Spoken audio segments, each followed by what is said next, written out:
Over in Europe, we're also seeing stocks up across the board here. The DAX particularly getting a big lift on the back of better than expected economic news out of Germany. GDP grew at a record 8.5% in the quarter. Let's bring in Kumutha Ramanathan, who is tracking this for us from London. And Kumutha, you look at where things were in the second quarter. It was down 8.9%. So this is a significant swing, but I guess the question is, how much of this momentum is really sustainable if you talk about the German economy looking at additional restrictions now with this most recent wave of the coronavirus infections?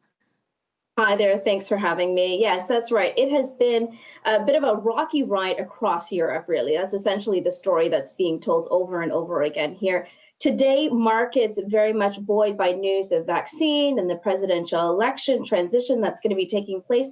But the news today, specifically out of Germany, is better than expected results on the GDP numbers. That's largely driven by consumption as well as people heading out, partial lockdown measures being lifted in the country. So all of that spurred on development, spurred on spending, and the economy grew slightly as a result. But now, as we head into and face the second lockdown, both in the UK and in Germany, I mean, the story is basically that we know that the fourth quarter numbers are not going to be as good. Economists are estimating it could be as low as dropping 5% and even more. So the outlook is not good. We don't know where the sentiment is going to be moving, other than we know that there's going to be tightening restrictions.